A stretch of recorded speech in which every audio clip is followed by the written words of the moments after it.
Well, I told y'all we were going to do a little something different today.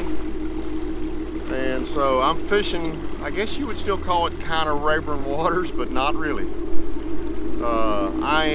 You're about to see as we go underneath this bridge right here. That is the Highway 63 bridge. That way about 6 or 8 miles is Jasper, Texas, maybe a little further. And this is the river between Rayburn and Danby. And it's 10:15. If they're going to generate today, they should start generating real soon. And you're going to see, if I catch a fish over 2.5 pounds today, I'll be stunned. It would be a lunker, but the fishing down here can be a whole lot of fun. So after my experience on the lake earlier this week, I thought we'd try to have a little fun and get some bites. And I got to tell you, I'll flip to that back camera right here, but this is like going back 20 or 30 years to me. This feels like what we fished in Arkansas as a kid, the creeks and the little rivers up there. So it's pretty cool down here. It'll get crowded on the weekend, but it's pretty cool right now. So let's go check it out.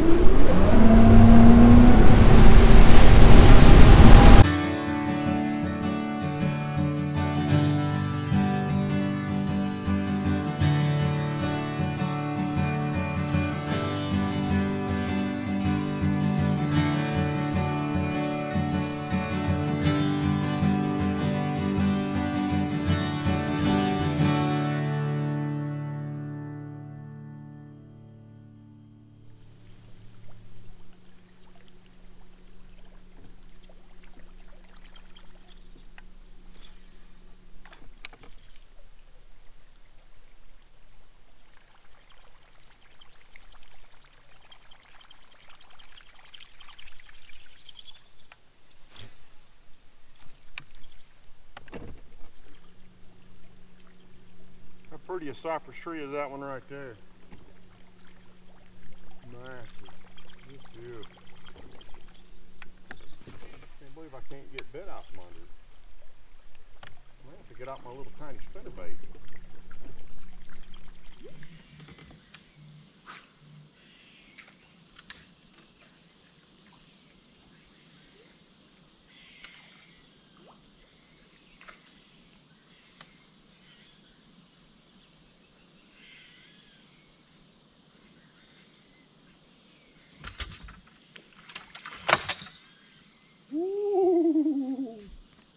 Trophy.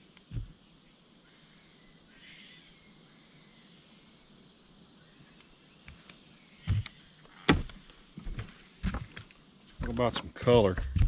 He smoked the little yellow magic. Woo! Dandy. Dandy, dandy.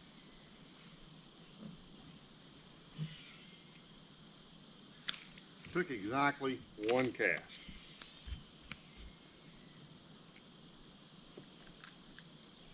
First cast with it. He bit it, I missed him. He bit it, I missed him. He got me under a log, he bit it again, I missed him. Water down here is so clear, so beautiful. Ooh, what a lay down I just crashed into.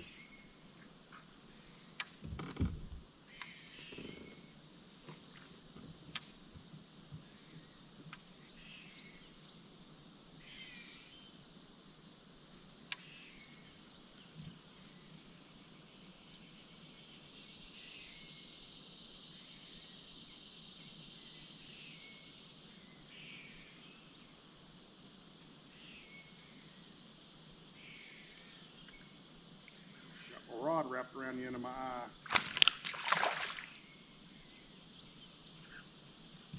Well, I missed an eye, one of the two. What a mess.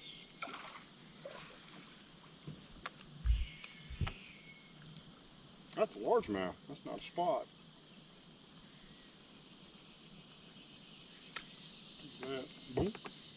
That fish might actually keep. Holy smokes. What kind of cluster do I have going on up here? It's wrapped around the end.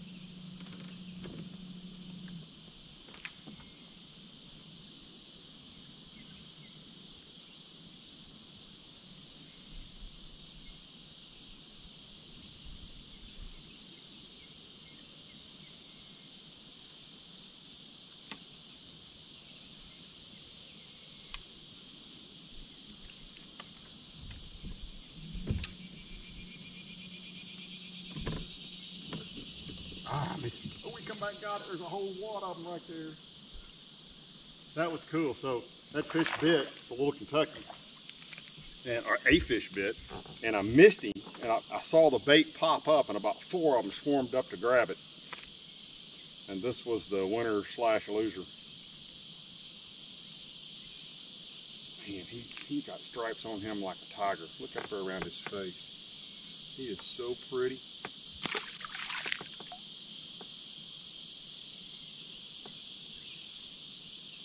By the way, I'm flipping this little bitty bait. I'll show you all the bait here in a little bit, but I'm flipping this bait on 15-pound Seaguar and Vizex. I'm not lighting it. It'd be fun to come down here with light line. I just didn't bring my spinning poles with me.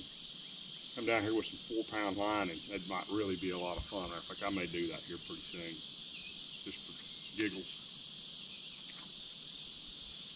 It's so much like fishing as a kid. Maybe you're not going to learn anything about big bass fishing today, but you're going to learn.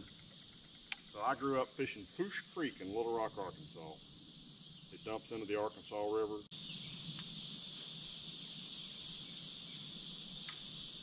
I saw that and come get it.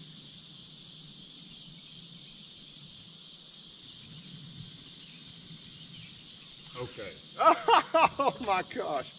All right. So I flipped on this lay down up here, or this log.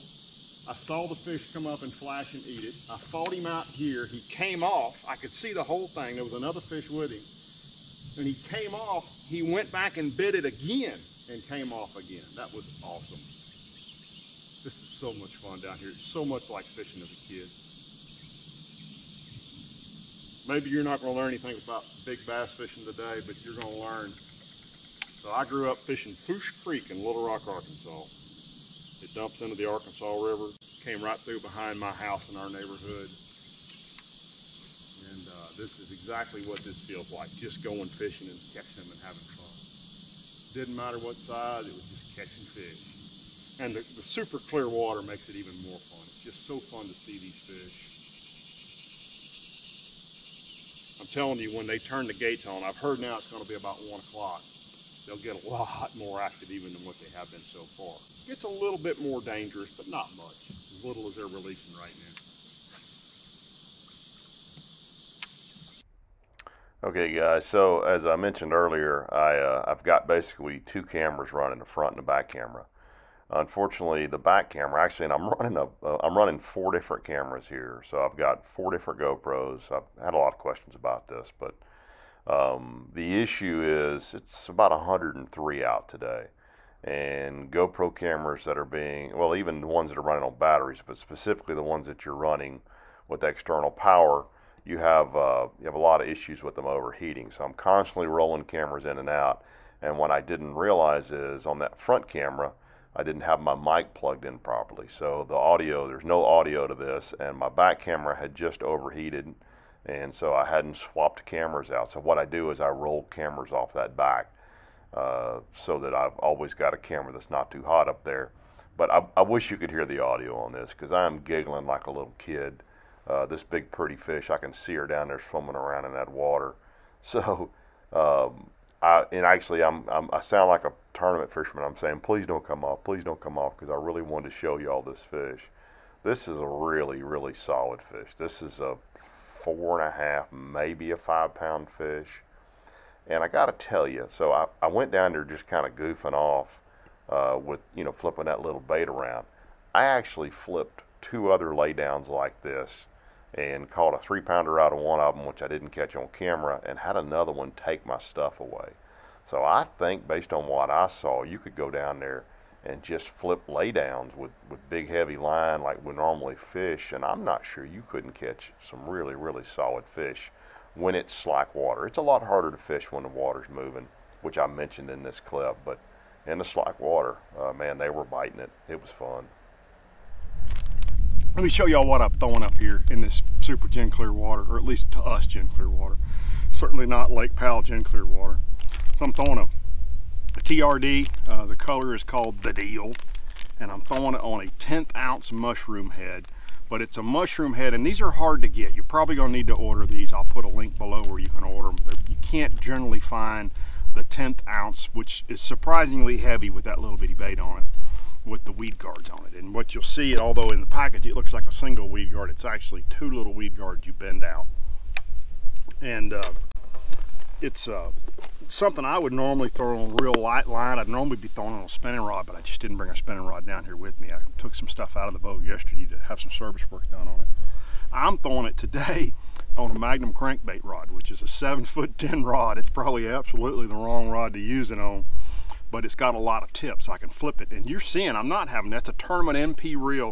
I'm having no problems with backlashes with that little light bait on 15-pound Invisex. But the one thing I am having a problem with, as you noticed, I'm having a hard time catching up with fish, and it's because this is a 5-6 to 1 reel, so it's a really slow cranking reel. But it's fun anyway, so I just thought I'd share that with you. I also had a guy reach out and say, hey, sometimes give us some more basic tips, because a lot of us don't get to fish as much as you do, or we're just starting fishing. One tip I'm going to give you about river fishing, and that is always try to fish going into the current. And there's 2 reasons for that. Number one, if there is current, it's way easier to control your boat. You don't blow up on top of your fish. If you spot lock, your boat will generally stay out off of your fish. But the other thing is, when laydowns fall in a river, the current will turn them this way. So if you're coming back up river, you can make parallel cast with a spinnerbait or a crankbait or even flipping, and have a lot better angles on the laydowns in the river or in the creek going that way than you would if you were coming downstream. It's the same principle as on the main lake. I always, if I'm fishing, well, just about everywhere, I try to fish into the wind because it's easier to control my boat. So that's just a couple little tips and the bait I'm throwing today to catch all these little, and one so far pretty good fish. It's 12:30. A guy told me earlier that he looked at the generation schedule and they're supposed to start sending water down at 1. So it should get a lot better once they start sending some water down, if it's not too much, which we'll fish a little bit longer. I got a call I got to get on this afternoon, but I'm having fun, and it's, as I've said already, I feel like a kid again, just in a really nice bass boat. So let's fish.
Well, I was curious. I had never measured it. So it's from 63 to the turn to go to the dam, where you can see the dam. It's 5.5 miles, almost exactly. I've got to get on a conference call. I'd love to fish a little bit now that we got some flow, but I got to go work. I got a couple of blow-ups on a buzz. I really wanted to catch them on a buzzbait. I got a couple blow-ups on a buzzbait right when the current picked up, and I then pretty much had to go. So I will tell you this, one thing I have experienced here before, and today I think I saw it again. These fish are very profile sensitive. All I had was that great big Crocodigators buzzbait, and they blow up on it. I didn't catch a fish on it. I probably had 10 fish blow up on it. Now, some of those are a little bitty, but I have come down here before throwing a little tiny white buzzbait and whacked on them. So if you're gonna come down here, I don't have my buzzbait box with me. If you're gonna come down here, bring your buzzbait box. And I'm going to show y'all one little trick here at the ramp before I go. So let's go check that out. Okay, I want to just show you where I am. So this is Highway 63 right here. And the Angelina River, you can see, is right there. So this is about 1.5 miles, no more than 2 miles from the 4-way stop at 63 and 255. So you just keep coming like you're coming to Jasper. And when you turn in here, you're going to see the boat ramp right there. but don't make that right turn. Instead, go straight down that road right there, and it loops around and comes in right down there. So just make a loop, and it's real easy to back your boat in. If you turn, you'll see you're going against the flow of traffic. There's where that road comes in. So that's what it is. So I'll measure it here, but I think it's right out 1.5 miles back to the close, right here close to the lake. Hey boys and girls, Clint and I are here doing a little mapping this afternoon. There's the Cassel Boykins boat ramp, and Yo Big Nasty has shown back up.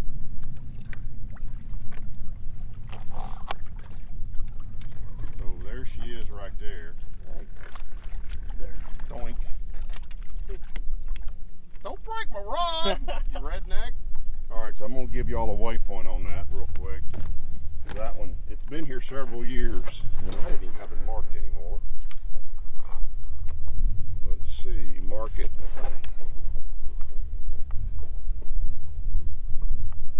Menu, waypoint 264, edit. There you go, 3112-794 by 9421-187. 3112-794, 9421-187. And it is a full reel. Where'd it go? Oh, you got my mail top of it, super. Oh, there it is. It's a for real, don't drive right over that. And what is that, 400 yards? All right.